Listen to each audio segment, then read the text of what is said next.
दिन की शुभकामनाएं। हेलो माय डियर स्टूडेंट्स, नमस्कार। मैं सुरेखा यादव, हिंदी टीचर। आइए हम पाठ संख्या 3 अनपढ़ किसान, पाठ का नाम है अनपढ़ किसान के बारे में जानते हैं।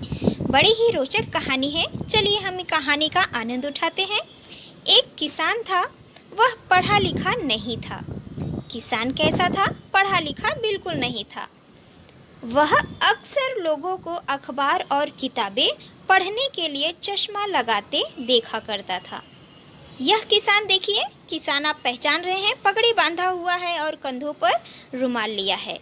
यह किसान अक्सर लोगों को, अक्सर यानी हमेशा, जब भी वह देखता लोगों को अखबार और किताबें पढ़ते हुए वे चश्मा लगाया करते हैं। वह सोचता, अगर मेरे पास भी चश्मा होता तो मैं भी इन लोगों की तरह पढ़ सकता। मुझे भी शहर जाकर अपने लिए चश्मा खरीद लेना चाहिए। ऐसा कौन सोचा? किसान ने सोचा। एक दिन वह शहर गया। चश्मे की दुकान में पहुंचकर उसने तरह तरह के चश्मे देखे। दुकानदार ने उसे पढ़ने के लिए एक पुस्तक भी दी। पुस्तक अर्थात किताब, एक किताब भी दी। किसान ने एक एक कर अनेक चश्मे लगाकर देखे। अनेक यानी एक से अधिक चश्मे उसने पहन कर देखा, पर वह कुछ भी नहीं पढ़ सका। उसने दुकानदार से कहा, इनमें से कोई भी चश्मा मेरे काम का नहीं है। इस पर दुकानदार ने शंका भरी नज़र से किसान को देखा।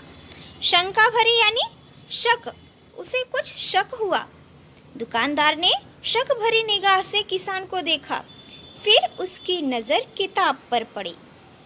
फिर उसकी नज़र कहाँ पड़ी? किताब पर पड़ी। दुकानदार ने, शायद तुम्हें पढ़ना नहीं आता।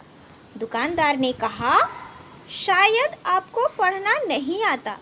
किसान ने कहा, हाँ, मुझे तो पढ़ना नहीं आता, इसीलिए तो मैं चश्मा खरीद रहा हूँ, ताकि दूसरों की तरह मैं भी पढ़ सकूं। पर इनमें से किसी भी चश्मे से मैं पढ़ नहीं पा रहा हूं। दुकानदार ने किसान को समझाते हुए कहा, मेरे दोस्त, तुम बहुत भोले हो। सिर्फ चश्मा लगा लेने से पढ़ना लिखना नहीं आता। चश्मा लगाने से सिर्फ साफ साफ दिखाई देता है। पहले तुम पढ़ना लिखना तो सीखो, फिर तुम्हें बिना चश्मे के भी पढ़ना आ जाएगा। तो बच्चों, यह था एक अनपढ़ किसान की कहानी। आपको किसान की कहानी कैसी लगी? अच्छी लगी होगी। धन्यवाद बच्चों। हमें आशा है कि आपको कहानी अच्छी लगी होगी। धन्यवाद बच्चों। बाय, फिर मिलेंगे। Take care. घर पर रहिए और सुरक्षित रहिए। बाय बाय बच्चों।